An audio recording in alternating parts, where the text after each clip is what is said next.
All right, so that was a maze. We just went through the studio. This is the analyst desk area where we kind of just relax before the games. Dude, this is so cool. It's crazy. But is that a melee set I see? Yes, it is. I guess someone was setting up on it a little earlier. Wow, I didn't know you guys played. We play a little bit, you know. They call me God's gift to the stick. Oh, do they? I do not lose. Up for a match? Oh, yeah, I'm down. Okay, let's put it down. Hey, get in my stomach. Hey, wait a minute. Check me out. Hey. Watch this. Hey, stop. Wait, how often do you play again? I don't play very often.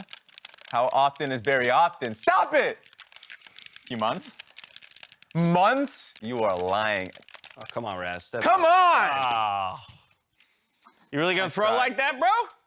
Nice try. It's not my Right, game. Dan? It's not my game. It's not your game. Yeah, You just called yourself God's whatever, gift to man. the stick. I don't You wanna use that hear it. line on you. You use that you line always- on everybody. We money matching? Let's go. All right, let me throw it down. I'm already set up. Get in I there. got my I'm maybe just a bit. Oh, thought I had you there. God, you got me against the ropes, man. Yeah. Come on! All right, GG. GG's. Fair enough. Yes. 4 stocked.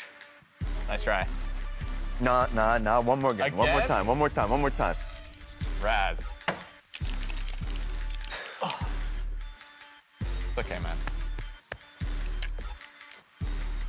GG's. I don't think anyone can beat me. Oh, hey, Olive, what's up? Oh, I'm just playing melee. Oh, sick. Looks like Go- there's quite a pot here. Yeah. Well, it was like money matches, you know? All right, you want to go all or nothing?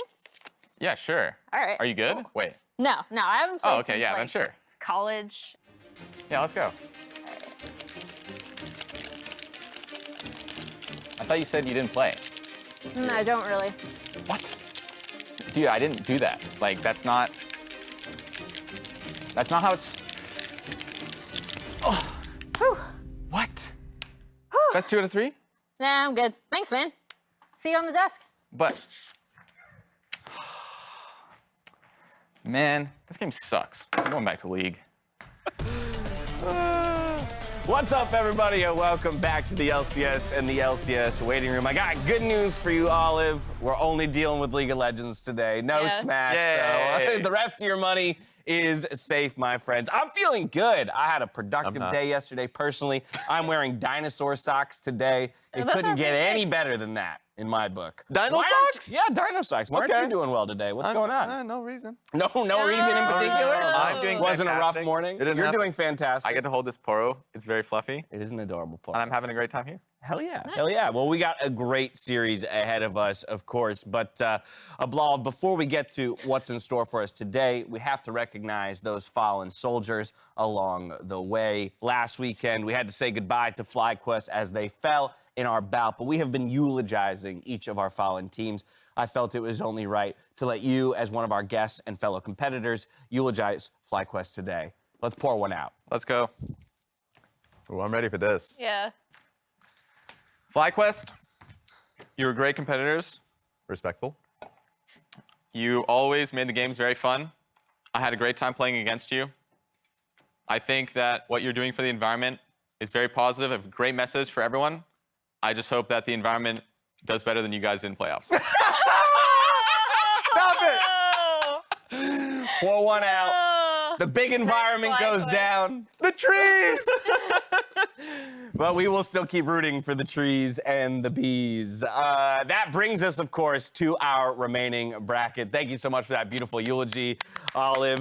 As we turn our attention to what's in store for us this weekend, we have 2 big best-of-5s to determine who will be making the trip to Houston. We kick things off today with Team Liquid versus 100 Thieves, the battle of the upper bracket. And then we'll follow things up with Cloud9 versus Evil Geniuses tomorrow. But it feels only right to some degree that our top 4 teams, 1, 3, 2, 4, boom, are the remaining teams. But Raz, I feel like if anything, this playoffs has definitely made us question within that top 4, really who is the best? Exactly. I mean, it's the same deal coming in from last split, where it's the teams like 100 Thieves that are just going hard, much harder than they did during the regular season. I know we'll talk about that.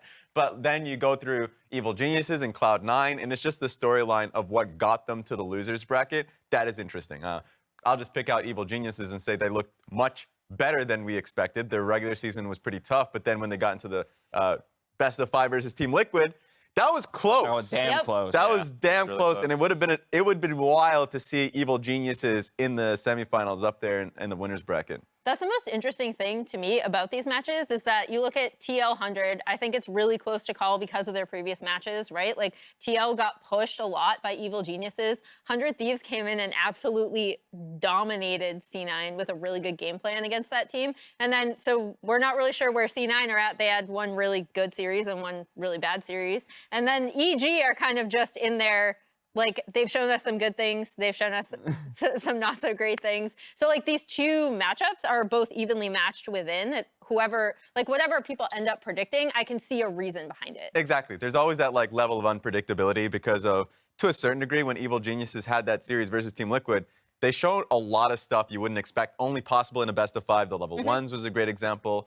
Some of the drafting thing, like the human swapping that JoJo did topside was unexpected. So The like, humans. I like that we're calling it Yeah. that now. I think EG is definitely like very underrated. Okay. I think some pros think that EG might even be the best team. Woo. So like this keeps reoccurring. coming. You are It's- another pro Every who's kind pro of says this. and we all have that kind of what's the opposite of rose tinted glasses? I don't know, brown tinted glasses. I was gonna for- say poop emoji something glasses? way worse. something, Yeah, I was gonna say not, poop but tinted like, glasses. you know, when we're looking at their, regular season, yeah, those of us on the outside don't see that. But time and time again, pro players have been telling us, watch out for this EG squad. They're better than that 4th seed, kind of tells you. But overall, when we just look at the 4 teams that we have remaining, 3 of those 4 are kind of, in most recent history, the most dominant LCS teams we've had. We'll talk about Cloud9 another time because they play tomorrow. I want to focus on the 2 that we have today.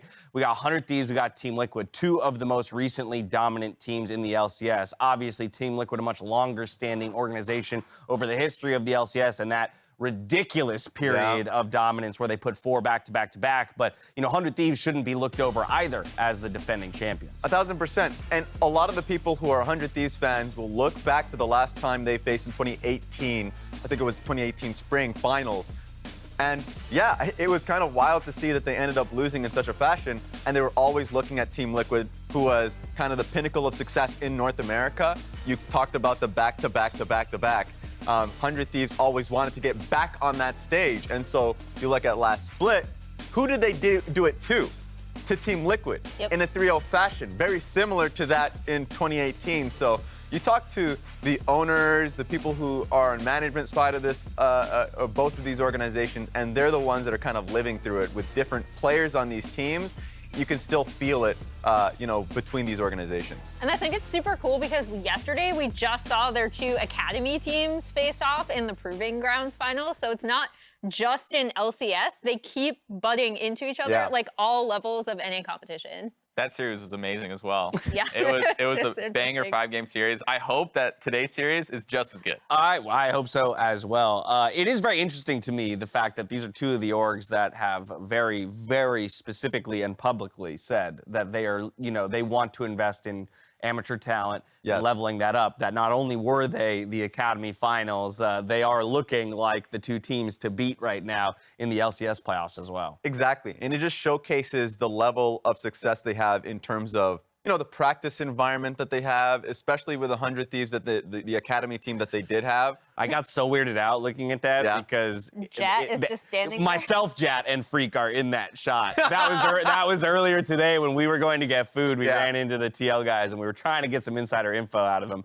They didn't give us much. Unfortunately, they wanted to know what our predictions were. Hey, though. all I'm saying is, like, yesterday when I was watching the Academy series, ran into Dodo from Team Liquid. I said, another 5-game banger tomorrow? He's like, please no. Yeah, you definitely know they don't want it. I think it's also important, though, for us to talk about how each of these teams got here. Because kind of as we've talked about, for a number of these teams, postseason and regular season look completely different. So, Olive, I want to come to you on this, if only because you've gotten to match up against both of these squads throughout the split. Real quickly, like, what is your overview of the split from either of these teams? Did you feel like maybe one of them was the better team right out the gate? Did one of them, has 100 Thieves shown you some amount of massive improvement between the regular season and the postseason? Like, what is just your general assessment of these squads? Well, I think like matching them up, I heard that TL was doing really well against them, like on Okay. scrims. So that's not something that you want to have happen. but that could have changed. That information could have been like old. I think from my perspective playing against them, it definitely felt like TL was harder to play against. And I think you can kind of understand why, because they have a lot more veteran players. 100 Thieves seems like a much more cohesive team, and they seem to have figured it out later in the split how to win, and they had like a big win streak. I'm pretty sure they ended on that win streak, not 100%, but I think coming into this matchup, especially with playoffs, 100 Thieves looked extremely dominant against C9, but TL had a kind of shaky series against EG. But if EG is like top 2 in the league, then, Right, how do you read into that? yeah. Yeah, I mean. Well, I'm asking you. No, how do you read into that? Like, no, sorry. Well, I'll get to you in a moment. I actually want to know because you likewise were kind of talking about EG as the squad that's a lot better than their seed indicates. So, is it concerning for you that TL was pushed to 5 games, or is it not concerning because you actually expected EG to put a bigger fight? Well, it really depends on why you think EG isn't a higher seed because they weren't like top 2 for a reason. They lost a lot of games that they were against lower placed teams that they should have won. And in a series 5 games, all of your bad habits are going to come out. You can't like hide them as well. So EG going to 5 games, it could be a technically bad omen for TL that they couldn't cleanly beat this EG team who hasn't fixed their problems. It will really depend on the first game though in this series. Like I think we'll get a very good understanding of how clean TL is looking and how clean 100 will look against them. Yeah, I'll go back to you, Rez. And I think with 100 Thieves, you can't kind of speak higher praise of them. Like they're doing so well right now outside of the playoff run. Like talking to the win streak that they had coming into the very end, they almost tied like the largest win streak in this regular season, almost hitting that 8 game. But of course, went up against Dignitas. We all remember that. A little bit of a banana peel. But like, but 100 Thieves as a team right now, you're right. It feels like everything is clicking right now. Closer specifically has been going wild, and I know we'll talk about this as it goes on, but the trajectory for 100 Thieves is they understand how to play the game as a team right now. A lot of the roles that were in question, being mid, bot lane, are back to where they were in Summer Split. So it's scary. I think that 3rd seed, that 4th seed from EG and 100 Thieves are kind of just like, it's a myth. You're in a best of 5 now. Teams are growing at a faster pace. Yeah. All right, let's start talking about some of those matchups. We got 17 minutes before game time. I want to start in the bot lane because I think in a lot of ways when we think about 100 Thieves and what made them successful in their championship run, we talk about a bot-focused team, okay? They've maintained their roster, but one of the big shifts that we saw out of Team Liquid this year was the acquisition of Hans Sama. And while there was all kinds of roster shuffling throughout the earlier portions of the split, Emily, we've landed on these these 2 duos in the bot lane. Give me your opinions of how these bots match up. Yeah, so these 2 bot lanes in particular are really interesting to me. I expect both of them to contest the 2v2 like super highly, especially since previously last week we saw 100 Thieves try out that like Nami Lucian 2v2. Like what I'm most curious about is to see if 100 Thieves will try some of those like hard pushing bot lanes and play around that. Because I think it's a really interesting look from them, and I think it's something they can pull off really well. On the opposite side, you have Core, who just loves to detach himself from the lane as soon as possible. But in saying that, and I know Jatt has repeated this like ad nauseum on the desk, he always makes sure the lane is like in a really good state before he leaves, right? So like we'll see a ton of him contesting like level 1 to get to level 2. Obviously, this is the Lucian Nami that I was talking about. But then he'll leave the lane, he'll go roam top, or he'll go roam mid, he'll just be everywhere. Yeah, see, it's scary to me when you talk about TL and CoreJJ obviously being a little bit more of a roaming support. And I look back at the statistics, and I still see Hans with a greater CS differential at 14. I see him with more kill plus assist activity as well at 14, actually being first. And the fact that FBI sits in 11th, who's that extra ADC?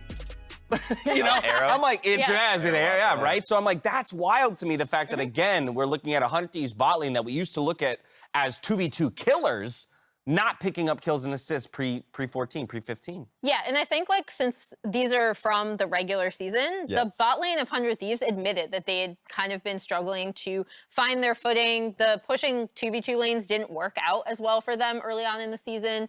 And it's a testament to like how quietly amazing, because like, again, we talk like, oh, TL bot lane, they're good, but like, they've been really, really good. Really good. And Core always makes sure that Hans is set before he leaves lane to roam.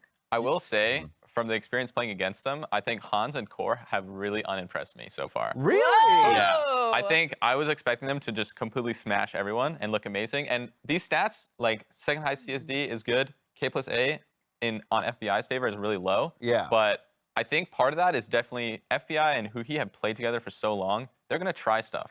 They already know what works for them. Okay. They're not necessarily just gonna like do the same thing every single game because they're not gonna build diverse strategy that way. And I think when Hans and Core are like trying, it's their first split together, they need to like figure out what works. Right. I was honestly unimpressed with Hans. I think he's looked really good on Jinx, but I think on a lot of his other picks, he's been really hit or miss. And I actually expect FBI and huhi to really dominate because I think they have the Lucian Nami that they showed that was really successful in their series against C9. And I think overall, I have a lot more confidence in them. That's super cool perspective. Interesting. Another thing, we were talking about the trajectories of these teams. The fact that Hans Sama, because these are split wide, didn't have CoreJJ at the very beginning for a solid 6-7 games where you're just playing with a different support, and that was also plaguing him during the lock-in tournament as well. But I would say Team Liquid is a lot more balanced in how they approach the game because they can play through every lane. They can play through top side, bot side. Whereas right now, it seems like 100 Thieves are very much set to playing through bot lane. Yeah. It's not really indicative of the stats because, as Emily mentioned, like during their split, they were just playing through top side of the map. Just playing straight through Ssumday with how he's playing. Like, no, of course that would make sense. So really interested to see like what the recent 100 Thieves and Team Liquid looks like and if it's going to be dominated from the bot side of the map. I'm glad you brought that up, and that's exactly why I want to start on the bot side because it felt like the avenue to victory for 100 Thieves. But you talk about kind of the consistency that TL as a team has shown and the versatility that they have in where they play. And I think that, comes as a result of the following players that we're going to look at. Let's just jump up to the mid lane because Bjergsen has, throughout his career, I think, has been kind of that picture of stability in the mid lane. And we could have a separate debate about whether or not current Bjergsen is as good as whatever you deem his peak to be. I don't think that's as relevant in this moment. I think that point about the consistency and the stability that he lends to a team, like you said, Olive, is just full of veterans. Great. As long as our mid laner's not hard losing, this team of veterans is going to be set up for success. Yeah, I think the most impressive thing to me about Bjerg is how quickly he can improve. I think that's evident on his growth within the split in itself. I think a lot of people were not impressed with him at the beginning of the split, but I think he's shown a lot of growth and looked really good at the end, especially on Ahri. He's looked amazing on Ahri. I personally was not super fond of the Ahri pick in general, but when I played against him in scrims and he played Ahri, I was like, Change your wow. mind? Yeah, I had to change my mind. I was like, dude, this champ's really OP. So I think he's really grown a lot. I think something that TL has talked about, especially with Bwipo, is that Bwipo is much more willing to like make crazy plays, whereas Bjerg is much more reserved. And I think that he's learned a lot and gotten a lot better at making the more aggressive plays. And I think overall as a team, TL, everybody is good enough that if everyone plays like normal, they should beat like every team. So it's just about how perfectly do they want to play. Yeah, there is kind of that predetermined feeling when you go up against Team Liquid that if you don't, change your own fate, they're going to overcome you. That's kind of the way I feel like most teams are walking into series against Team Liquid. We'll see if 100 Thieves has found a way to walk into today's confident. We're going to take a moment to make our way out to the stage and join the crowd to preview the rest of this matchup. We'll talk about the other side of that mid lane matchup in Abbedagge in just a bit. Catch you soon. I think TL bot lane as a whole does have like some kind of leverage versus me and FBI in the current moment. I think huhi is really good at laning pace. Him and FBI playing like one unit, which is a really good thing as a patio. My relationship with Core started when I first joined a team, and it was in Korea, an LCK team called Big Five Miracle. And he used to play AD carry there, and I used to play mid lane there. And we used to be pretty close, but in the end, it didn't really work out. It really feels weird that I'm playing versus Core right now in like the playoff and like around the finals, especially in the same role now. Because he used to be AD carry and I used to be mid laner, and we used to be on the same team. And like 6 years later, we're playing against each other in like semifinals, finals, as support versus support. It's actually interesting. We're both playing support, and then both are playing quite well. I need to show him like I'm better. Hopefully the better player can win. We always want to prove people wrong. We were the defending champion and people were hyping us in the beginning. And when we were doing Pro Lay, everyone was doubting us again. Feels like they're not playing quite as well as they should. Ping-ponging around right now, man. One win, one loss. That doesn't mean that we're just out of the equation of being the finalists. There is a lot of like trash talk going on Twitter as well. And we just send them the message in the Rift. Here, Abbedagge goes over the wall. He's got the sweep. Scoop on a 2. Abbedagge. I think 100 Thieves is playing better than they did in the regular season. It feels like they found the pick that they really want to accomplish something. Me and Core think we are very strong to take up the deal. Really nice, and CoreJJ is coming in to make a play. The EG is shredded. They immediately lose 2 in response. Versus Team Liquid, I don't think they can really pull off our early game style, but we can pull off their late game style and match them. 100 Thieves stormed C9 last time they played. It looked pretty good, but still not enough to win against us.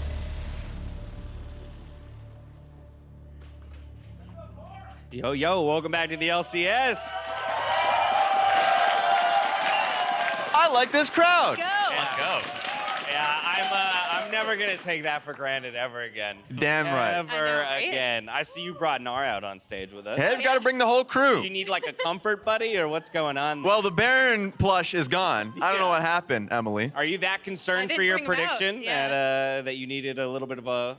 Look, Plush I know support. we'll have the predictions coming out by the end. We will. I just hope the plushie was asked. I didn't know we could bring We did. I Yeah, don't know if we same. asked. No. I hope. For his prediction, we'll find out soon enough. All right, we promised you that we would keep breaking down this matchup when we came out onto the stage, and that's exactly what we're going to do. And I know that we did talk on the Bjergsen side of the mid lane matchup. We'll get to Abbedagge in a moment. First, I wanted to show people this graphic because taking to the stage today, we have 9 out of 10 of the players who have made it onto all-pro teams in some fashion. Most notably, Abbedagge is absent, and we'll talk about why that is. But these are regular season awards, and that is something to be noted. Ssumday, Bwipo, though, we're going to the top lane. There's been so much discussion throughout the year about top lane when it came to MVP and people looking at Summit, him stumbling near the end, with Fudge moving out of the top lane. Blaze Olive, like, talk to me about the top lane landscape, or maybe even like your perspective of how FLICKR had to kind of wade through it throughout the year. Yeah, I think top lane is looking pretty strong, especially with Ssumday. I've been very impressed. I think he was definitely a weak point. Everyone pointed to him as a weak point, but I think he's demonstrated that they've built a team that can play through top lane much better. And honestly, I'm not sure how much of that is the threat of getting replaced or like the 6-man with tenacity, because he was brought in and people were maybe expecting him to be playing, but Ssumday's been playing the entire split. So I think that's like a very positive thing for him, and I think it's shown well that he's doing well. Another thing too is that, remember, this is the team that went to Worlds, came back. It was a top lane centric meta at Worlds. And the fact that they were able to bring this team back as a solid 5, you learn lessons from experiences like that. And one of the lessons you learn is you have to be a flexible team if you're bound for internationals. And so this team, bot lane focused all kind of year long, found the reason of like, okay, we have to play through topside. So they started playing Jace, they started playing Tryndamere. You got to be a flexible team to compete internationally, but as well, you got to be a flexible team and a flexible top laner to go up against Bwipo. Yes. Of all people. Yeah, I mean, so initially TL was like always categorized as like, okay, we have 4 like really strong standard players. And then there's Bwipo in the top lane, and he can throw like anything at you. And I think that really works well for this team, right? Because I feel like he's someone who always seems to have something up his sleeve. And then on the Ssumday point, I wanted to add that like his own teammates have credited him for helping them stay stable, even while they were working out like some of their issues in games that they looked shakier. They're like, well, we can always rely on Ssumday to perform super well, pick Tryndamere, and we'll be all set. I was going to say, Tryndamere solo carry performances is all that exactly. rings true in my brain. From there, we're going back to the mid lane, though, to finish our conversation. And so we're going to hyper-focus on Abbedagge in his matchup against Bjergsen. Emily, we showed that graphic only to remind people that, yes, during the regular season, it felt like the Abbedagge that helped them to a Summer Split championship was absent. But in the postseason, we see something very different. Look at those damage % numbers. And then additionally, like CSD at 14. I don't even think these numbers necessarily tell the story, but like I did want to return to that all-pro graphic, right? Because if there's one player who is like, in his own words, like peaking at the right time, like improving significantly just in time for playoffs, like it's Abbedagge, who suddenly becomes such a massive point around which they can play. Yeah, I think it seems like he wants it. Like the difference, I would say, between the regular season, where he was losing lanes at times in good matchups, to this point, where he's on fire. And it wasn't even like during playoffs too. It was week 8, the final week, in which I remember vividly the Vex game that he had, where he found that flank. You were like, he is back to that beast, because he was a top 2 mid laner last split. Him and Jizuke were fighting it out. And then that dip was shocking. So the fact that we are back to seeing Abbedagge at peak form is really nice for 100 Thieves here tonight. Yeah, I fully agree. I was really surprised at his performance earlier in the split. He's honestly a player that's hard for me to read. I don't have a good understanding of his playstyle and what his strengths are. And I think part of that is he wasn't playing as well, but... Sorry, he was waving to everybody in the crowd, and I felt left out. Oh, here we are. No worries. I think Abbedagge has been... I lost my train of thought. Oh, no. There it is. Oh, no, I feel so bad.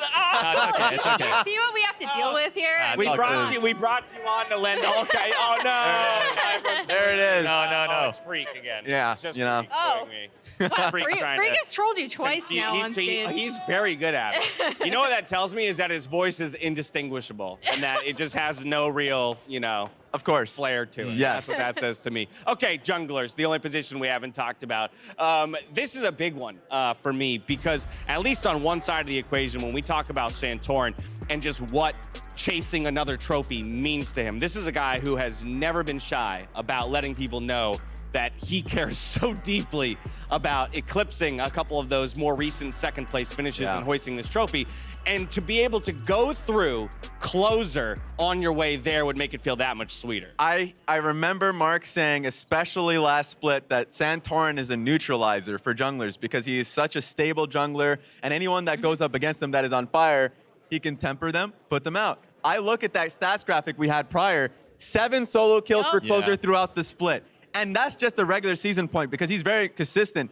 But then he lit Cloud9 on fire in the last series. I don't not think that Santorin can deal with them. I also think, given how strong this TL team is across the board, where 100 Thieves win would start would be from closer and early game actions, because, according to TL themselves, even after facing EG, they were like, we have a lot of early game holes, and that's a really good point for closer to be able to exploit.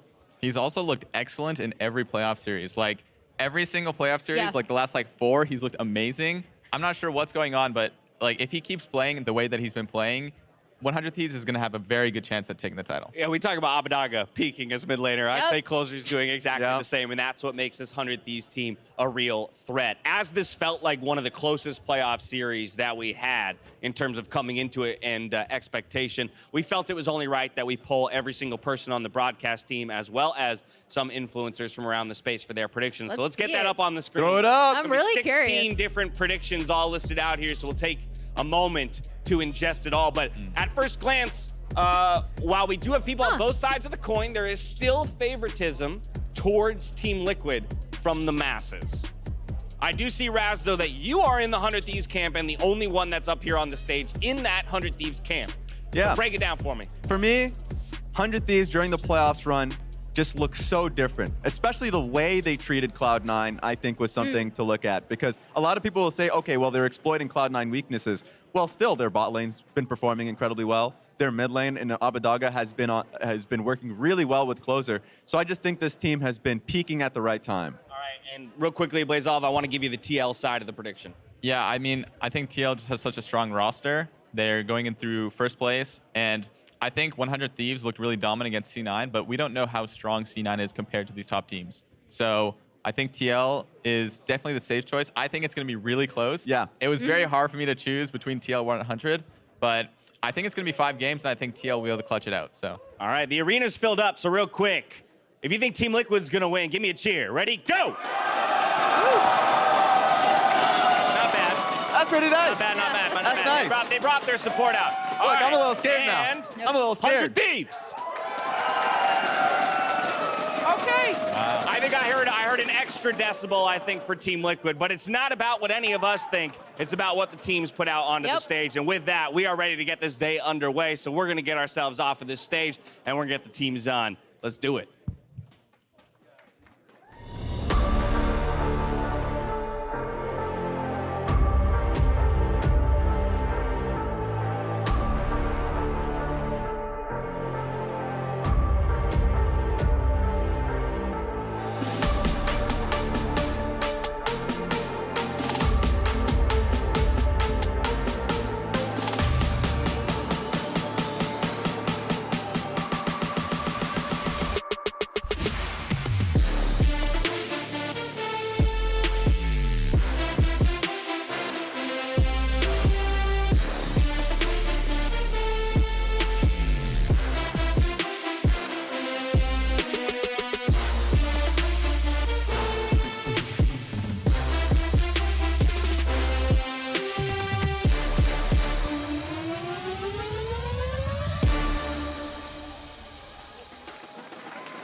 Hello and welcome to week 3 of the LCS playoffs.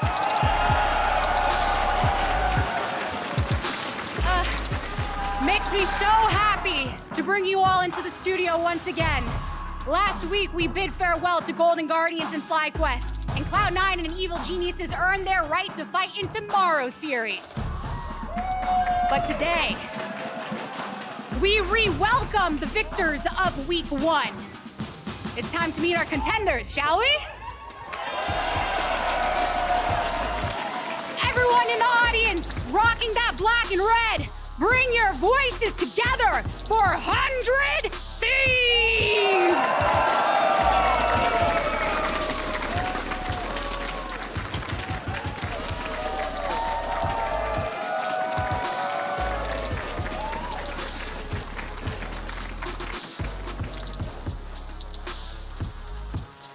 Their opponents hope to snuff their streak and their fire. Grab the reins and get loud for Team Liquid!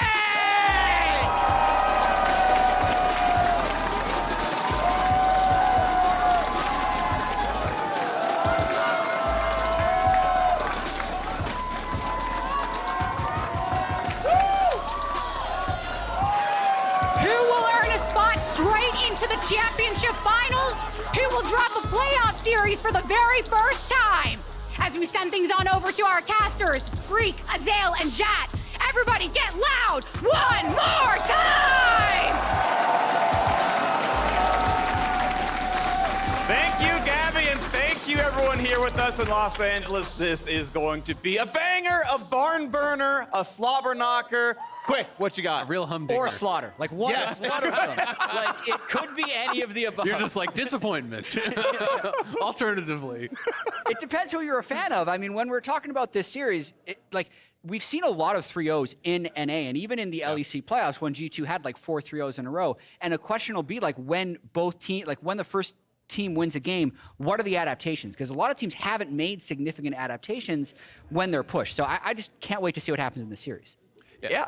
It'll be really interesting. I mean, I think everyone is very excited for the draft because it has been critical across all of LCS playoffs, I think worldwide as well. We're seeing a lot of teams stick with the same bands, stick with the same picks, win or lose throughout a lot of these series. And what's interesting about these two teams in particular is we haven't seen them on stage in 2 weeks, but they're also playing on exactly the same patch they were 2.5 weeks ago. So they're haven't had time to test things on stage, but they may have had time to change a lot of things behind the scenes. And for a team for actually both of these teams, they found the majority of their success on red side. At one point, 100 Thieves had 12 or 13 consecutive red side games. They were able to get red side against Cloud9 because Cloud9 was a blue side team. But here, TL with choice took red side and have a very good record there as well. 90% win rate on red side throughout this season. Absolutely dominant from the red side. It'll be curious to see, are they going to prioritize last picking a solo lane? Are they actually going to pick for this 2v2? Because a lot of people, I think, have their eyes on the bottom lane here.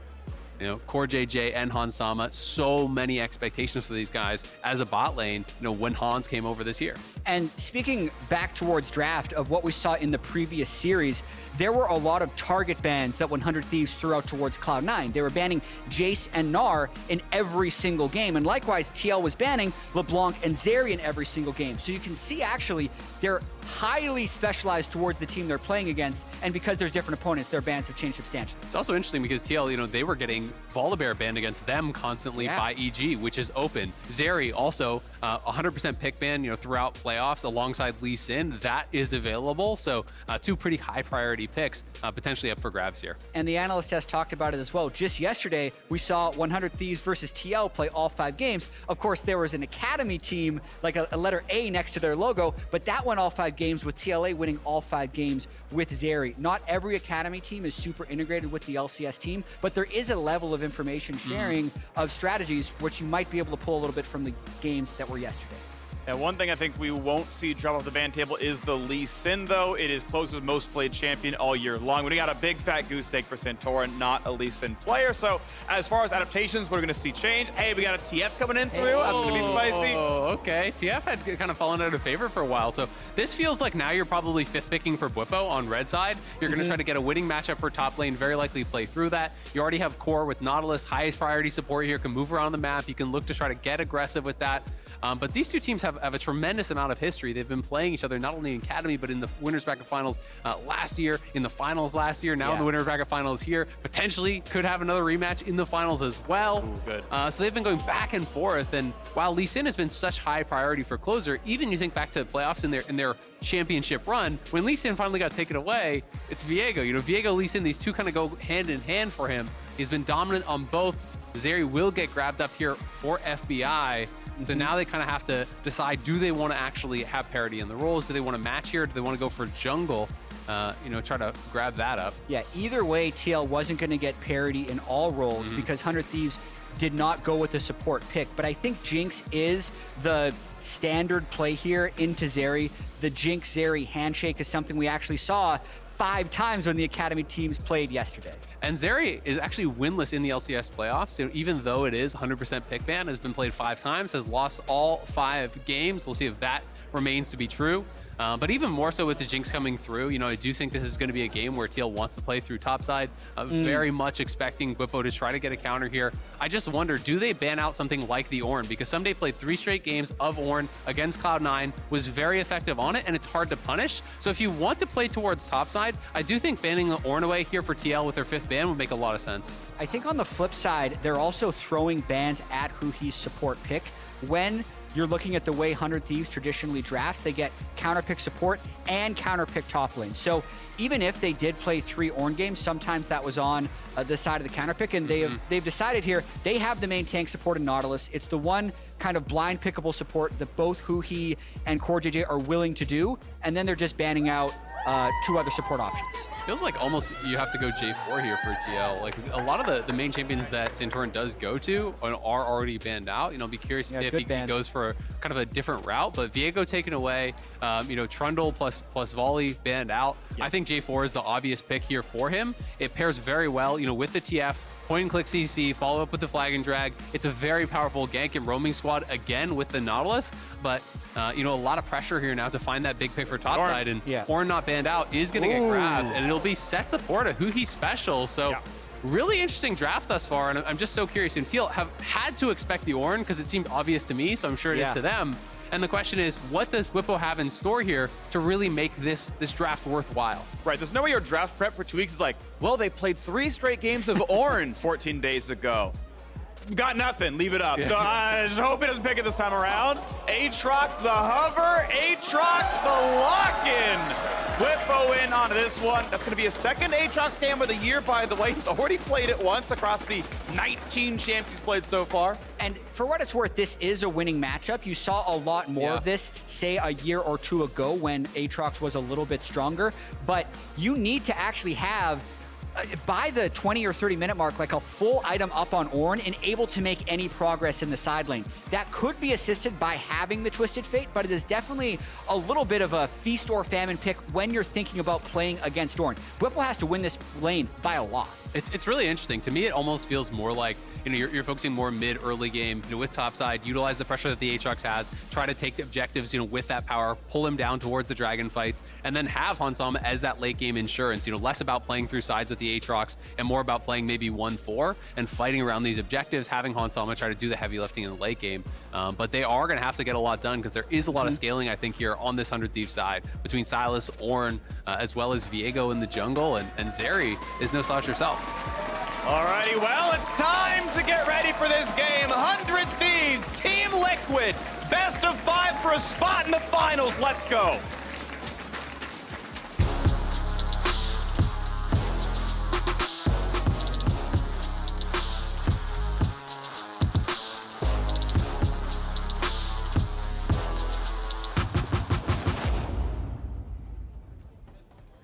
Well, the question is, how wide is Team Liquid's top laner? Because they did the prep, they did the research. Ssumday's on his 4th straight Ornn pick, and they're like, Bwipo, we trust in the Aatrox.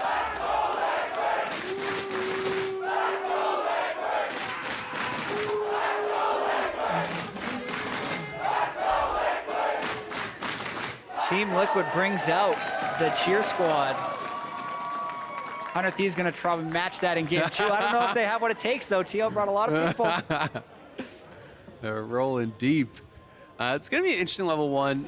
There was kind of a little bit of a stack towards mid lane from 100 Thieves, which is interesting. I think 100 Thieves, even though nothing happened there, you saw that they showed 1 mid and they had 2 on either side of mid lane. So I think what they were actually expecting was the level 1 where TL with Nautilus runs straight down mid and look for a 5-man fight. And they were actually looking to try to set up a bait for that. So I really appreciate these level 1s and the prep that goes into them. Even when nothing comes from it, there's been so much emphasis on level 1 throughout the last weeks of the LCS split and the playoffs. I think it's also something the Team Liquid had been doing the entire year. So even though if you're not paying attention, you watch the game right now at 1:30 and think, oh yeah, it's just another game. But I think we're going to be in for some fireworks at some point in this series. Anything spicy in the bottom lane. Now that's one of the powers of Zeri. You can freely check bugs with a skill shot. Nothing goes on, not going to be a problem down there. Gonna wait to see what actually comes through with, keep in mind this is Glacial Ignite Sett, so definitely plenty of damage out there. Exactly the same runes, even the same spots for the summoner spells. Wow, very similar supports down there. Yeah, huhi and CoreJJ also really love pushing limits early on in lane phase. More so in scrims than on stage, but I mean, you can see level 1 and level 1, they're just willing to trade very early on. So expect some fireworks here. And you saw huhi actually juke up towards the anchor. They're gonna trade back and forth. huhi, of course, plenty of regen. Keep in mind that Sett gets some free health regen when he gets low, or he eats his first potion there as well. But wanted to tank the hook, make sure it didn't go onto his AD carry. Gonna try again. There's gonna be enough damage. He's just gonna die. huhi just does not respect the anchor and sleep with the fishes. In the mid lane, it won't be lethal damage to Bjergsen, but decent poke. Yeah, 100 Thieves, they wanted to try to fight for level 2 there, and it felt like they just weren't on really the same page. huhi was fully committing to it. FBI was kind of backing off there. And TL, they had to push faster. They get 2. huhi dies for free on the bottom side there, and it goes to Hans, which makes it so much worse. A free first blood here. It's these 3 minions. It's who's going to kill the 3 melees first. And Jinx with rockets is just going to be a lot faster. It didn't actually look very close, but let's just track the minions right there. As you mentioned, it's the 3 melee minions up front. There's 2. And he has to attack so the they third. Just need 1 more. But it's aggroed so weird. That was very close. So he killed the range minions actually to get it. Yeah, you can't get it. Yeah. Like the way level 2 works in a bot lane, you can kill all 3 range, it doesn't matter, you must kill the 3rd melee.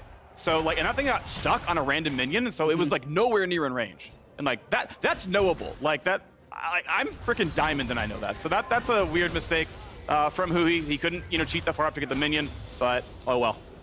Yeah, definitely a punishing one for sure. TL already ahead. They do have the strongest early game throughout the entire regular season. They were the team with the biggest average gold lead at 15. This is one of their strengths. And 100 Thieves, one of the criticisms of them is that they really kind of need to 5v5. They're excellent at 5v5, but that is their bread and butter. That is where they succeed as a team. So, falling behind early, not great. The closer here, down towards this bottom side. Going to see if he can cover the push at the very least, but may try to look for a bit of action. Yeah, he has a timing there, but it would almost require Team Liquid to get very aggressive. Yeah. When they don't need to. The wave is in a very safe, farmable spot for them right now. And Bjergsen is in a spot as well where, Abbedagge has to walk pretty far up to make it happen, puts a control ward down, spots 7 movement available. And in fact, actually, with that control ward killing the trinket, there's always a chance the closer can sneak in somehow, something that's really weird, but ultimately he kind of needs this wave in. It's got a card poke, but gets to kill the cannon. Yeah, I mean, looking at the waves states across the map, TL has all 3 waves kind of frozen on their side, but it's also a jungle matchup where they're not in a huge danger of being invaded. Like, normally having 3 lanes pushed in would be a really bad situation for a jungler to be in, but right now I don't think TL actually thinks that way, and they're comfortable just getting the CS. I mean, Santorin's up a camp right now. Okay, closer, yes, he's in. He's going to take Raptors. That's going to be gold lost, most likely. We'll see what this looks like. Of course, as the mid laners are scrapping, Smite's going to come in. He'll take the big chicken. How about the rest, though? His move speed buff is down, so is it going to matter?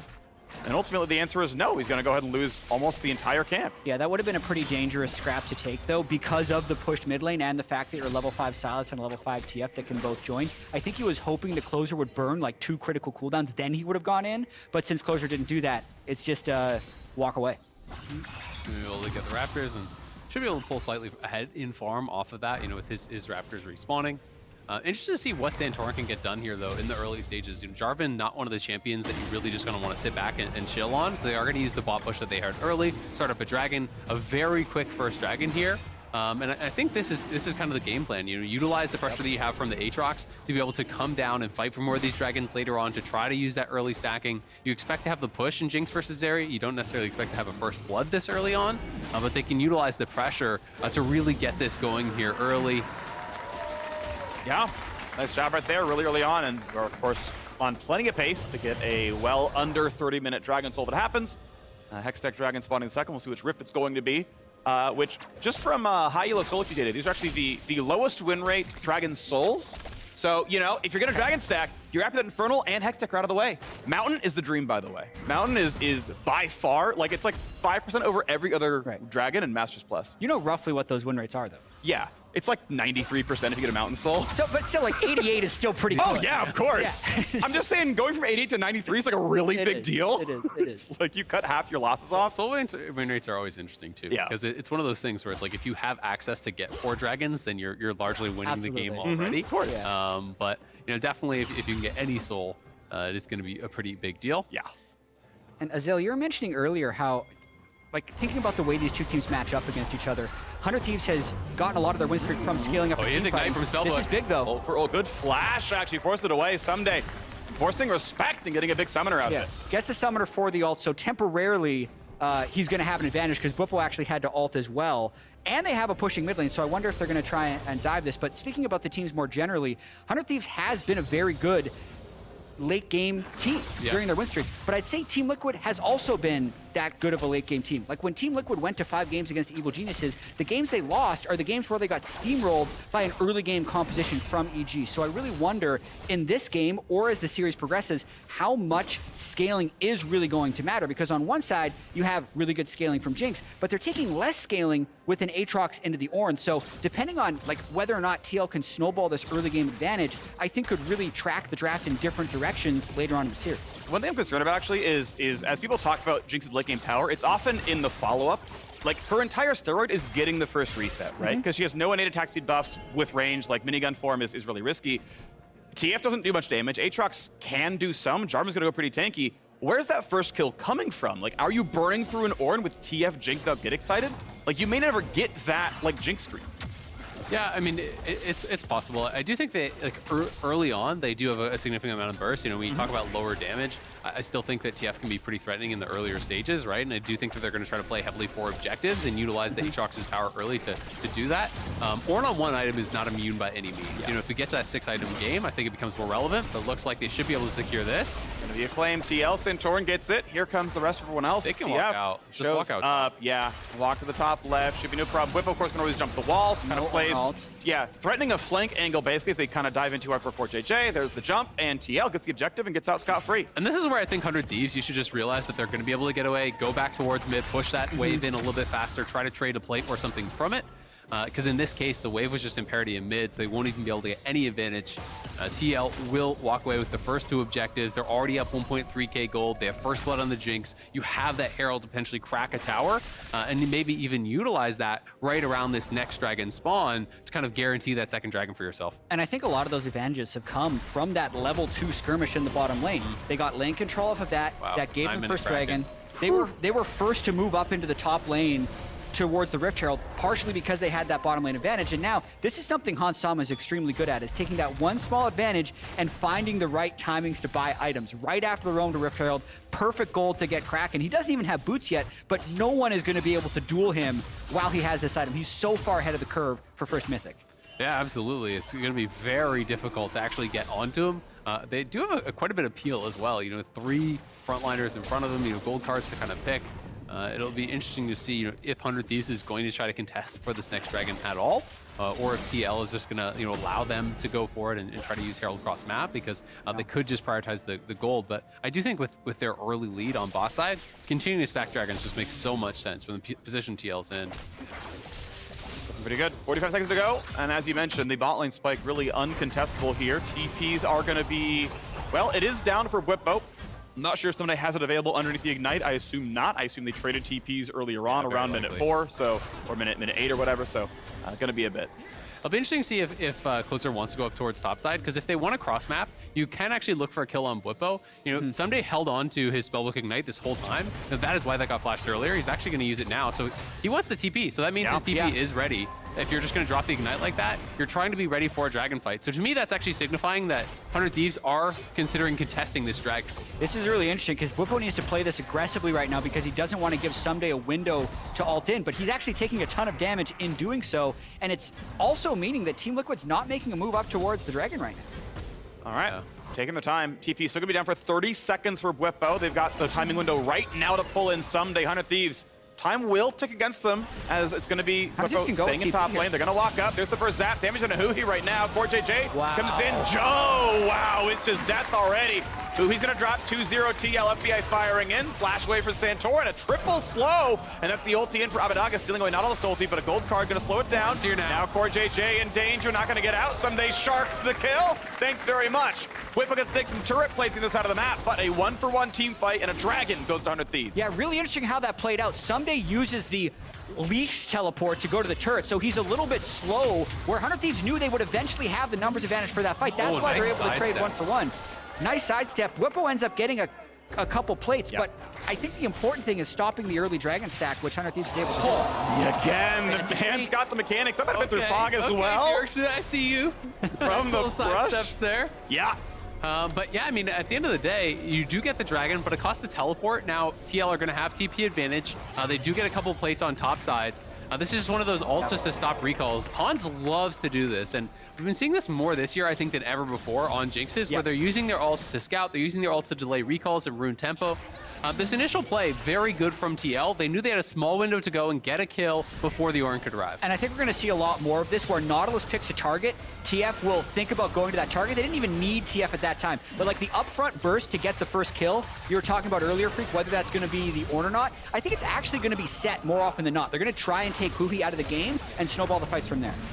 Yeah, worked so well so far. You can see, obviously, the TP doesn't end up mattering, except for the fact that obviously it was 5v4. And yeah, as the Herald charge comes in, you're going to share the plate, because it always happens in the charge, and then looks like it's the share in the third one as well, but a lot of money in there onto Bwipo's hands. 120 CS, among the highest in the game, and just so much money. And look at the gold lead, just like that, right? We're not even 13 minutes in. They're 3.5k up. That is a very significant gold lead here already for TL. Yes, 100 Thieves did slow the dragon stacking. It is going to be Mountain Soul on the table, though. And you look at the gold graph, top 4 earners are all TL. I mean, how frequent is it that you don't even see 100 Thieves get a plate?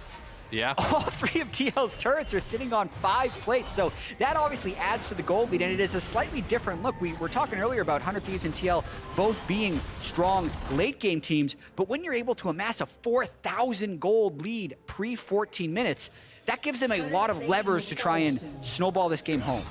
The fact that Hansama was actually up gold compared to Bwipo, with obviously the first blood mattering, but he's also mined 3 turret plates at a bot lane. Like, that is such an accelerated Jinx that, yeah, you're going to get through those champions. You mentioned huhi being a prime target. That seems very likely now. Abbedagge in time realizes, all right, this is dangerous. TF going to be in range, and that's going to be a lot going on. Just chains the crowd go together. They're going to knock him down. 100 Thieves get, or sorry, 100 Thieves drop. TL gets killed number 3. Really nicely done. The spellbook ignite there. He has no stopwatch. They have that read. They realize there's no way he can survive on that, and his flash was down. CoreJJ in trouble on the bot side though. Good dunk. Nice jump TV into the wall now as well. Is it going to be enough now with the Aatrox showing up? Who's going to flash away, knocked into the air? But now FBI trying to kite away, taking decent damage. Firing back in. Closer already down. Kids a bit more. Should be able to jump the wall soon. Is able to get out. 1-0 again. And Bjergsen is everywhere. He gets the kill mid lane with the help of Santorin. Then 9 seconds after his teleport becomes unleashed, he finds a way to teleport in behind 100 Thieves to also help him in bot lane. Bwipo still pushing the most in the top side, right? We got the charge on second turret. That's really beneficial because it means you've got a reasonable way. Ooh, this is going to be nice. Abbedagge had already stolen the TF ulti. Is it going to be enough to find the target? He's bot lane with that. He's bot lane, so it's just a scrap up there, and it was going to time out, I assume. So he's like, well, okay, I'll go somewhere. And okay, I'm scared. Okay, we see him. Yep, goes bot to catch a wave. Bounties already turning on. That is one thing, you know, in the favor of 100 Thieves. If they can win a fight, if they can get access to those towers, they can get a big injection of gold potentially from those bounties.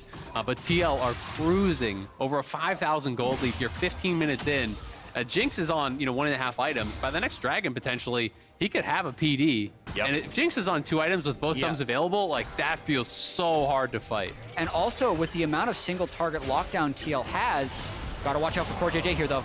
So again, the front line is battling. Huhi gonna put in the punch, but now pulled right back in. I don't know if you're gonna get out of this one anymore. 100 HP left, and Bjergsen lands the last card. Knocks him down. FBI gonna drop as well. And FBI open up, mid lane open up. This one's going away fast. TL pushing in for more. Turning into a stomp, and it's actually 100 Thieves who was pushed up a little bit there, but TL just kind of hit him with the wall when that fight happened. Look at mythic items completed for everyone on their team. You see Sylas still sitting there on a chapter and a Kindle gem. And one other thing to track actually is the duration of time TL can keep someone locked up in order to get the first kill for Jinx. You have cooldown boots on Sylas. You have no Mercury treads anywhere else on the entire team. So a gold card, Jarvan knockup, Nautilus CC, that's a lot of time where they're going to be able to set up those first kills to get Jinx on the run. I mean, they have an incredible amount of lockdown. If any of that hits, you even have the chompers to be able to follow up. There's so much to keep them locked in place and get that first kill. And, it's like you were talking about later in the game, Phreak, I do agree, it's very hard to kill off the Ornn, but in the early and mid-game stages, when you're on 1-2 items, like rapid-fire gold card, all your burst into one target, that person just dies, and that's what we've been seeing so far. Now a 7,000 gold lead, absurd. This early. TL are just stomping 100 Thieves in game number 1. 100 Thieves are going to go topside, not contest the dragon, because they say, all right, let's get a bounty top. Let's take down this tower, stack 4-man top. If one person comes to answer, you get a kill, you get the tower, you try to get some sort of gold back in your pockets, because they need to slow the bleeding here and fast. Yeah, the Ornn's the only one unkilled. Everyone else is definitely a squishy target, and they're just getting caught out constantly, and it turns out that, you've got a great pressing bottom lane. You've got a lot of early pressure, and that early pressure is pushing through. So 100 Thieves getting picked off so often. I think TL is just going to try and stop them from even getting this objective bounty. 100 Thieves, it's a chance to come back, but there's the TF. They see them all. Full vision. What's going to happen now, TP? Yes, indeed. And it's going to retreat so far, but Abbedagge trying to get away from Bjergsen. Happen to isolate that. They find the stun. Santorin's going to flash in for the rest of it. There's the dunk, a flash to safety. She will kill him. Oh, it's not in range. I think he was out of range. It wasn't a sidestep. Now has an ulti available. Going to find one stun. Heals up for a bit, but he's still going to drop. And is there anything else going on here? Ssumday looks like he's not going to be the target. A 1-for-0 again. TL just keep getting kill after kill after kill. They're just unwilling to even give up that bounty up on top side. They defend it with TP advantage. So Zeri was showing mid. Bwipo is on bot side, but he can TP up there, so they get the kill. Bjergsen's pushing out top. He has TP to join if they need him. And they can grab this dragon here easy peasy with Abbedagge down with TP up for Bjergsen. TL are going to get side lane pressure and the dragon and the kill. They're just taking everything at once on the map. And I really love that call by TL to delay the dragon a minute. Huhi is just locked down as well. It's a 2v3 though. Big shield, gets down to 300 HP. Yeah, thankfully it doesn't instantly die. And the reason I love the move top lane so much is that TL just kind of sensed that 100 Thieves was going for a trade. And TL is so far ahead, they're of the mindset that they're not going to trade anything. He's spotted. He could be in a lot of trouble. He's Over the wall, move speed, a slow, look pretty good. Bjergsen does have flash, there's a way out, not gonna happen. It took a long time, but 100 Thieves are finally back on the board. Gold goes to FBI. That was a little bit of a cocky play. I mean, they're making a push on bot side with Herald, so maybe he thought 100 Thieves would be responding to that and allow him to get that blue buff for free, so wanted to try to make that read. He does get the push and actually almost took out the tier 2 top as well. They do get tier 2 bot. But at least he just kind of accepted his fate and didn't waste any summoners, right? Because that's the worst case scenario. If you try to flash, you waste your stopwatch and all that. Because he was dead to rights there. There was vision everywhere from 100 Thieves. 7.5 though, still the difference. And there wasn't much of a kill bounty, of course, only 2 kills in the TF, but gonna try for the objective. Getting it done decently, spamming objectives for some attack speed. It's a little bit more, and at this point, I think you die for it. You get a lot, right? Extra gold picked up, but now what's gonna happen? Bjergsen's there for the stun. They're gonna find that kill. But hey, long form, it was still Gold beneficial. card, Everfrost, Aatrox W. Yeah. You just can't move. Yeah, this is brutal. Bjergsen's having an incredible game, and this is kind of Bjergsen. It's something he's done for a lot of his career. Even when he has a quiet regular season, playoff Bjergsen is just a different beast. And even with the year off last year, coaching, he's back and he's in form. He has been really strong, I think, through both their series, the last couple weeks of the regular season as well, bringing out picks like the Ahri, becoming much less of that passenger and much more of the carrying force, the driving force for the team. I think he has been the standout in this first game as well. I also think if Team Liquid's able to close this game cleanly, which it is looking like they're able to do, I don't know if we'll see more TF this series. It was actually a pick that was banned 100% of the time by Cloud9 against 100 Thieves. That's one of the reasons I think it was an early takeaway by TL here. That was with the, quote, counter pick up. It's more of an answer in Sylas, and it's just not working at all. Looking pretty strong right now in the mid lane as we got a lot of damage going across. Pretty good CC, stop on the burn, but now the re-engage is here. And Hans gets the reset. He's here to kill everybody now. Huhi, again, the first to drop. Stopwatch means absolutely nothing. Abbedagge gonna fall. Looks for the TF, but Bjergsen already got away. That's the map control. That's 3 for nothing. That's TL getting even more. 21 minutes into the game. If this were a scrim, we'd be going into game 2 right now. Yeah, that's an effect for sure. Hans untouched throughout that whole fight. The health bars are looking like it's going back and forth, but you look at Hans, he's untouched, he's free-firing the whole time, never even forced to use a summoner there, and he is just putting out way too much damage way too early for 100 Thieves to be able to deal with. You can't blame them for looking for any sort of a picks because the game has completely got away from them. The only way you come back is through a number of picks in a row. So as they walk through, it's a nice 2-man knockup, but they just can't capitalize on it well enough. They don't have the damage to burst through these tanky targets. Bjergsen even having the stopwatch and a spellbook barrier to help survive. Yeah, and I think another thing we're seeing in these fights, the Sylas arrives just now. After already the set is down and all the main cooldowns of 100 Thieves have been going down. So one of the reasons TL has had so many advantageous fights is their wave control has been really solid. And then TF also, with having the teleport and the global up whenever he wants, is just more mobile than what Sylas has been able to do this game. Look at Zeri's damage. Like, FP actually put out a ton of damage there. The amount of healing that Bwipo did in that fight, like, he did, I want to say at least 2,000-3,000 in healing. Like, it was absurd throughout that fight. He filled up his health bar multiple times there. And was such a tanky, champion, like acting as that front line for the team, just with the strain tanking. Because I think their only healing debuff is actually the Thornmail. There's a Bramble on Ssumday. Yeah, on Ssumday, but he's not hitting him, so he's just full healing off everyone. Pretty good. Ult's gonna land. They're gonna get Hansama for a CC, but no one else in range for anything. The dunk comes in for Jarvan. Maybe it's gonna be enough though. Ornn comes across, and it doesn't mean anything. It's gonna be Abbedagge dead again. Flash up, doesn't matter. Dunk comes through for huhi. He's gonna try. FBI still firing, but down goes 1, down goes 2, down goes 3, and 4, and 5. Everyone's gone. A quadra kill for Hansama. They started winning through bot. They're ending winning through bot. Team Liquid, an absolute slaughter. A 23-minute Nexus kill. 100 Thieves took 0 chance in this game. They had no way into it. TL crushed game 1. Annihilation from TL. a statement game to start off the winners bracket finals here. Hansama 7-0-7. The beneficiary of a lot of those plays. And TL made the most of the misstep from huhi early. They get the early first blood on Jinx. They took control from that. Bjergsen was everywhere on the map. They took all of the neutral objectives early. You know, got the first Herald, got the first Dragon, got the first Tower, got the first blood. And TL just never relinquished that. They just kept extending their advantage more and more and more. A near perfect game from Team Liquid there.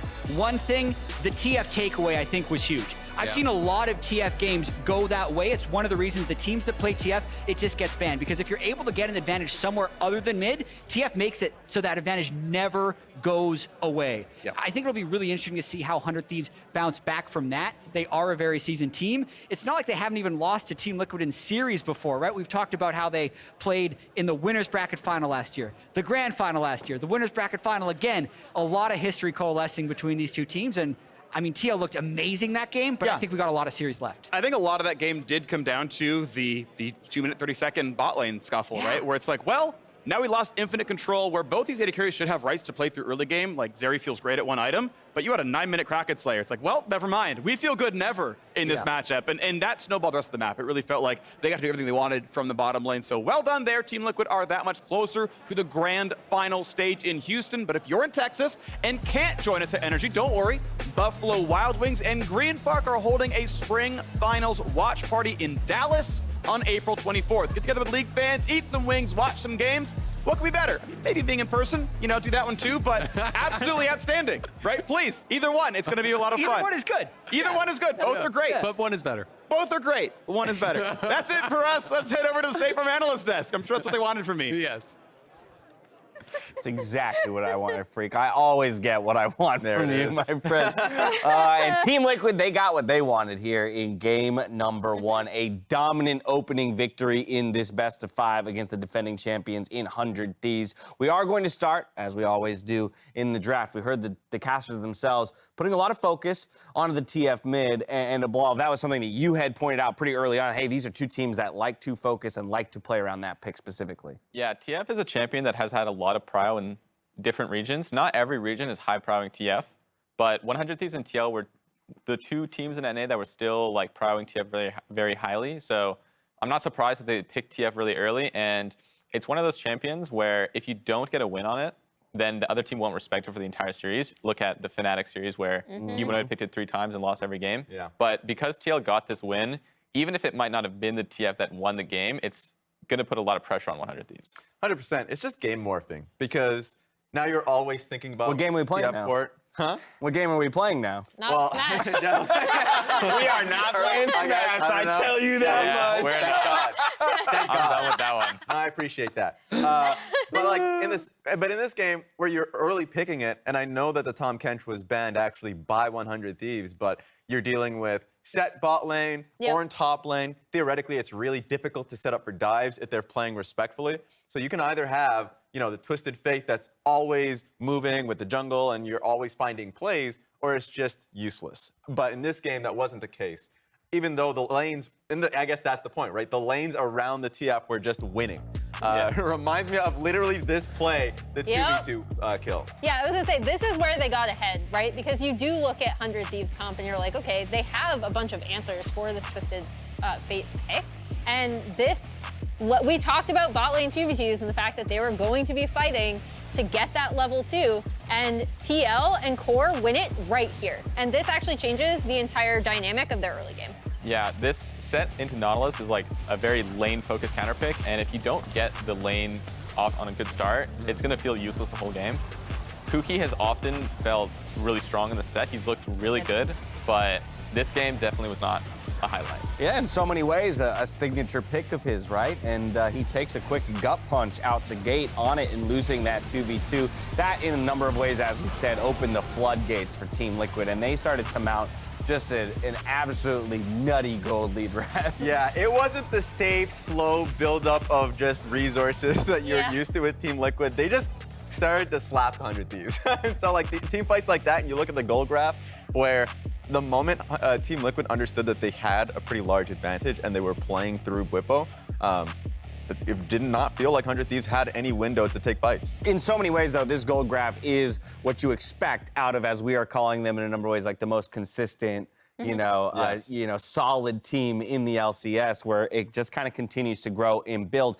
Only a couple spikes within all of that, and one of those spikes is something that I know Olive and Raz want to go over in our version of State Farm Neighborhood Tactics. I'm sending you both over to the telestrator. We're breaking down the second Drake of the game and how Team Liquid comes out ahead. Actually, Marker's just a little bit behind here. Oh, yeah. So I'm gonna snag it. Go for it. Thank God we're breaking this one down and not the Smash game we were playing earlier.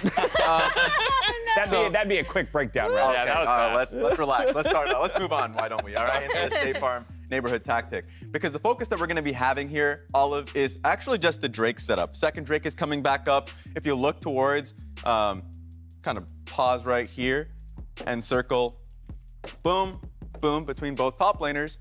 Ssumday has TP. Meanwhile, not the case for the Aatrox. What's your mentality here, generally speaking, about this Drake fight? Like, Team Liquid's the one setting up for it. Do you like that?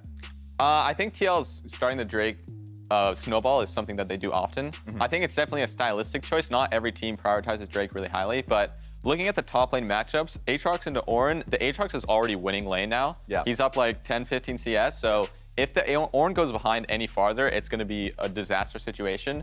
So in my head, you can't expect this top TP to really swing the game unless you will guaranteed win the game off this dragon fight, which is very unlikely to happen with the way the setup happens because TL has first setup. Exactly. So we just play it through. You see from the top side of the map, Ornn is basing. He's pretty low on mana, and he wants to be able to TP. Remember, this is before 14 minutes, so if we just look right in here, he's just going to be TPing early into this one. So he just wants to be on the map as soon as possible. But kind of that thing what we were talking about, all Team Liquid needs to do here is back away. And sure, they lose this Drake. It's not like them stacking Drakes anyways. They have the first Drake. 100 Thieves would be taking theirs. And so at first, this seems like a big win for 100 Thieves. They're the one taking a kill. They're the one that had TP advances that are pressuring, but this happens. Yeah, and this is like very, very bad for the game state. It might not seem like it's so bad, but earlier in the game, Team Liquid already secured the Herald. So when you opt into making this TP down to bot lane, you're essentially giving the whole tower to the Aatrox. And against, when you have a Zeri AD carry, Zeri's not known for being able to shred tanks this early into the game. Yeah. So it's very risky play for 100 Thieves and ends up really biting them later. So just kind of wrapping it up throughout all of this, even though it seemed like a positive play for 100 Thieves being able to take the kill on towards Nautilus, with Herald, as you had mentioned, being picked up by J4, just go straight top, because that's one plate being picked up from Aatrox. That's also like 2 waves, basically, that he was able to deny from Ornn. And he just full clears the turret. And so that turns into a 2.2 gold swing in Team Liquid's favor. So that was just a really interesting part of the game that we wanted to break down. And I loved it from Team Liquid. I mean, they lost the kill. Oh, and Nar's back. Yeah, look There he is. I don't know who did it, but I appreciate you. We had our best people on it, Raz. Yes, Nice. there we go. Absolutely. Emily, what do you make of all that? Yeah, I'm really glad you pointed this play out specifically, because I feel like a lot of times when someone takes an objective, you just automatically think like, oh, that must be good, right? And it depends on how the other team reacts and the overall map state. I think TL overall did a really great job. Like we talked about that early, level 2 kill from TL when they managed to get that in the bot lane. Yeah. They actually were able to snowball that into complete bot side pressure, into that first Drake. So during the second Drake fight, they actually are able to take advantage of it with a set play on the other side. I'm really glad you guys pointed that. It is so easy to hyper-focus on the kill feed and see that one kill go over, then see the dragon secured and be like, all right, 100 Thieves making moves. Injection. You have to consider everything that they're sacrificing and investing in order to make those bits of gains. Now, as we kind of refocus towards game number 2, I do want to highlight one more individual on the side of Team Liquid, and that is Santorin. While yes, the 2v2 kill went the way of Team Liquid early, yes, the TF pick, I'm sure, will be contested throughout the game. All of you made the point that it wasn't necessarily the determining factor in the game, and Emily, we have put a hyper-focus on Closer and Santorin as a matchup, and what a performance out of this TL jungler in game number 1. He was really able to affect the map, and I talked about, okay, how are 100T going to be able to go up against Santorin, who's kind of someone that we identify as like a neutralizer of other junglers just based on his experience and the way he plays to kind of always make the like as objectively best play as possible running through all these different scenarios. And I do think if 100 Thieves are looking at this game, they're like, we need to get Closer involved way earlier so he doesn't get shut down and so Santorin doesn't have as much of an impact. Well, we know this much. We've already got one change going into game number 2, and that's with side selection. 100 Thieves is going for red side. Yeah. So let's talk about some of the changes we might expect them to make, Olive, in game number 2, either around that jungle or the mid lane matchup, now getting second choice and counter pick opportunities. Should they be utilized? Should they look at the TF? Should they look at the jungle matchup? Where would you like to see them focus in the draft? Well, started off in the bans actually, because TL banned Ahri, which is something that they have had banned against them a lot. Okay. So I expect 100 Thieves has to ban that because clearly TL thinks it's first pick worthy. Yeah. I also think that the last pick for top lane is going to be very important. TL has picked red side like very often. I think 100 Thieves has as well. And last pick top lane is like very important, especially against Bwipo. He has so many unique picks that he can play that it's very valuable to force him to blind something. I think that red side is definitely going to help 100 Thieves. And it will be the battle for red side then today in this series between Team Liquid and 100 Thieves. If yesterday's Academy series is any indication, that means this second game we're in for a close battle with 100 Thieves victory on the other side to keep pushing us forward. The pressure is definitely on for the 100 Thieves squad, though, as they look to tie things up in the series. Game 2 coming up right after this. Again, the front line is battling. Huhi gonna put in the punch, but now pulled right back in. I don't know if you're gonna get out of this one anymore. 100 HP left, and Bjergsen lands the last card. Knocks him down. FBI gonna drop as well. And FBI open up, mid lane open up. This one's going away fast. Dunk comes through for Huhi. He's gonna try. FBI still firing, but down goes 1, down goes 2, down goes 3, and 4, and 5. Everyone's gone. A quadra kill for Hansama. They started winning through bot. They're ending winning through bot. Team Liquid, an absolute slaughter.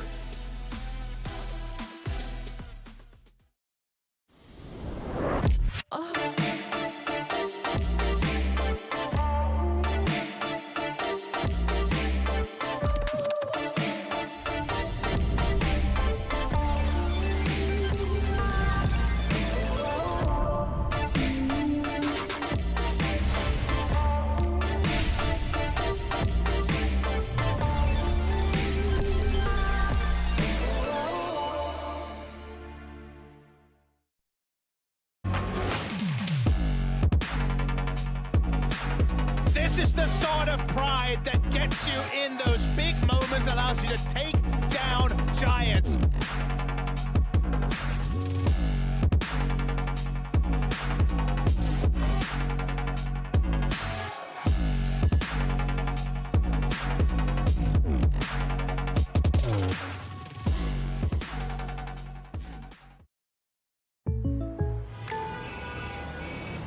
What's going on? Jake from State Farm, the perp just confessed. I think. I don't know. What? Oh, can't afford streaming anymore, so here we are. Oh, don't give up what you love. State Farm has options to personalize your policy so you get a rate that fits your budget. Oh, that's great. The subtitles would be nice. For surprisingly great rates that fit any budget, like a good neighbor, State Farm is there. Call or click to get a quote today. Verizon is going ultra with 5G ultra wideband in many more cities so you can do more. Mindy, with up to 10 times faster speeds, she can download a movie in minutes or a song in seconds. Yep. Okay, now let's work off-site. Public Wi-Fi? No thanks. 5G ultra wideband is faster and safer and so powerful that it's not just for phones. Hello 5G home and business internet. It's time to go ultra with Verizon, America's most reliable 5G network, so you can do more.